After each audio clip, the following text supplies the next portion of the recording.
All right, folks.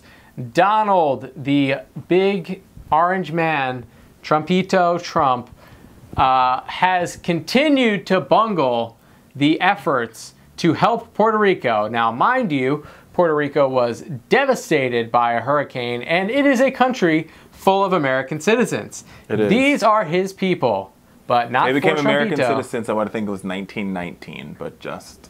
Right. 1919, folks. So that is, some stuff's gone on since then, right? All right.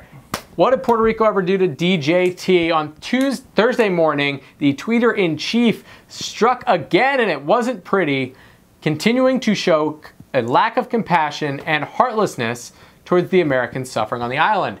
At 6:05 a.m., Donald Trump was up and ready with something spicy, tweeting, "Puerto Rico survived the hurricanes. Now a financial crisis looms largely of their own making," says Sharyl Attkisson. "A total lack of ... accountability," says the governor. "Electric and all infrastructure were disaster before hurricanes. Congress to decide how much to spend ... We can't keep FEMA, who have been amazing under the most difficult circumstances in Puerto Rico forever." So, this is like Donald Trump. Like, how would you describe this? Is this victim blaming? I mean, like... So, I mean, it is... All right. So, Puerto Rico, you have to separate the two things. Sure. So, Puerto Rico has bad governance. Period. It's a fact. Guess what? Doesn't matter. Louisiana also had bad governance. So did the city of New Orleans and Louisiana had really bad governance during the time, like in 2005 under Katrina. Right. But George W. Bush, now don't get me wrong, they flubbed the recovery. Like they flubbed the initial part of the recovery. Right. Until they got the general down there and they really but George Bush understood, and I was having a conversation with this about I was having a conversation about Katrina with Dana Perino, and Dana Perino said, listen, there was a lot of government failures in Katrina. A lot of it got placed at the foot of the White House, but there was municipal failures, there were gubernatorial failures, it was all the way up. But what President Bush did was took all of it. He took all the blame, but he worked until the last day in that White House to make sure they got Katrina right. And some will still argue that they didn't get Katrina 100% right. The school system's still a mess down there. They still have governance issues. But George Bush at least got the ideal that Louisiana and New Orleans and the people of Louisiana is the responsibility of the United States federal government. Period. Right. I mean, say what you want about Bush, but I mean... He got it. He understood it. I mean, he didn't get it perfect. I think, like I said, the education system there still messed up. There's still some lingering effects of Katrina in New Orleans. You could see it when you go down there. But the president still understood we have an obligation to the people of New Orleans to, at minimum, try to rebuild this thing. What you're seeing from Donald Trump is saying, well, if they had bad governance, whatever... Screw everything. I sent the FEMA down there, and now I'm getting ready to pull FEMA out. So the fact that Puerto Rico has bad governance is separate and apart. Elected leaders and how they manage the money of a government is one part. The fact that old women and old men and young women and young men don't have electricity, they don't have clean drinking water. The fact that you're getting, and I have text messages, because there's people on the ground. There's 40 healthcare workers who I'm connected with on the ground, Rich Webster. Yep. And I'm going to read you one of these, because these text messages are devastating. A text message that was sent by one healthcare worker on the ground, and excuse my language, she said this: "We need to bring out the FEMA issue. They are not visiting. People are in need. They are letting them die. I told the guy from Homeland Security about this, but he does shit. I told him since he wants numbers that we need a gallon of water per person per day. Nothing delivered from FEMA."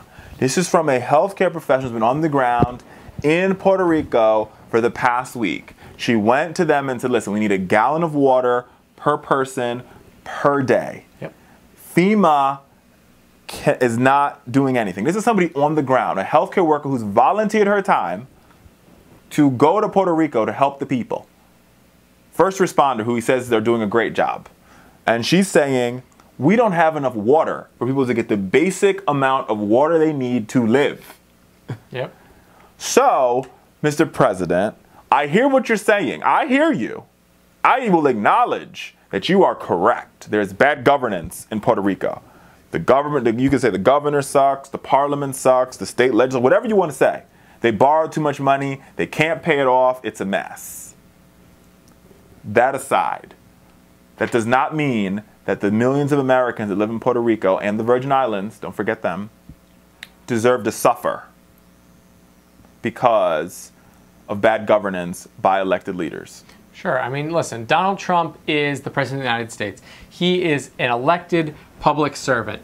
His job should be, when this kind of crisis happens, he says, listen, I know that there are a lot of infrastructure issues. I know that there are a lot of financial issues in Puerto Rico, but these are our citizens, and we're going to do everything in our power to take care of them, right? Instead, what you've heard from him is, we've got a bad financial crisis. Things are terrible. We got to get out of here. They're on their own. They got themselves in this mess. They can get themselves out. These are his citizens.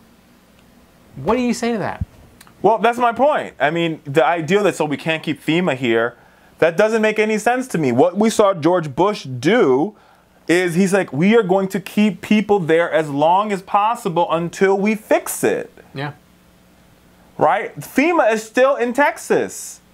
Yeah. FEMA is still in Florida. Yep. I mean, I don't know why Donald Trump let's be real here, folks. This is definitely, you know, a subtly racist thing, right? I mean, Donald Trump, for whatever reason, seems to think that Puerto Rico doesn't matter. Like, it's pretty offensive. I don't know. I mean, I just don't understand. Like, FEMA has been in Texas for the past month. You don't see him saying, we're not going to keep FEMA in Texas forever. Florida's got a terrible financial crisis. We're getting out of there. Yeah, but when it comes to Puerto Rico, he could be like, yeah, let's get him out. I mean, it's sickening. I mean, well, what's really interesting, and I think, unfortunately, for better or for worse, something that Donald Trump has really mastered is this idea of lying, knowing that people aren't going to check the facts, right? To the average American who's maybe not that informed, when Donald Trump says, FEMA's down there, they're doing a great job, they're like, oh, good, let's move on with our lives. And unless you dig a little bit deeper, you find out that people don't have water, they don't have electricity, the sanitation situation is a nightmare. And this is all happening while Donald Trump is saying FEMA did an amazing job. Mind you, and the president, when he went to visit, he didn't leave San Juan. Yeah, he was in San Juan for the whole time. Toilet paper at people and paper And that's towels. not where the problem is. San Juan is actually one of the places where things are almost, they're not back to normal. Right. But they're closer to back to normal than anywhere else. But if you go to other parts, like you go to Homeland, you go outside of the main, the capital city where their most resources are, what you end up finding is utter devastation. I mean, you see, it's one of the CNN reporters, Leila Santiago, she was like, there's one town, there's only one road to get there, and yes, FEMA came and unblocked the road, but she says, but then there was a flash flood, and the road got blocked again. So now no resources can get through. So now they have to bring another crew in to unblock the road so that the resources can get back in. But in the meantime, in between time, the people on the other side of that road, they're running out of resources. They're running out of water. They're running out of food. I mean, this is a nightmare, right? Like, I mean, just put yourself in the shoes of these people in Puerto Rico, right? Like, these are people that when they are most in need, you think, my government is here for me. They're going to take care of me. They pay taxes. I pay taxes. This is exactly why we pay taxes. And you're sitting there and the help's not coming. What does that do to the confidence in this group of people in their government? I don't think that, but I honestly don't believe, I mean, sadly, this is the first, I mean, I've never ever in my life, mind you, I'm young in comparison. Most presidents, even Republicans, even Democrats, they try to expand their base of supporters when they get in. This is the only president that I've ever seen. He's narrowed it. It's like, I'm only going to focus on my base of supporters. Like, he's done no outreach to try to say, like, I'm going to try to outreach to African Americans. I'm going to try to work with them. I'm going to try to outreach to Hispanics. He's like, no, I really don't care. I'm going to try to reach out to the people, the white people that voted for me. I mean, period. He definitely doesn't want to do another 4 years. I mean, he might, but I mean, I just don't. I don't think he wants to.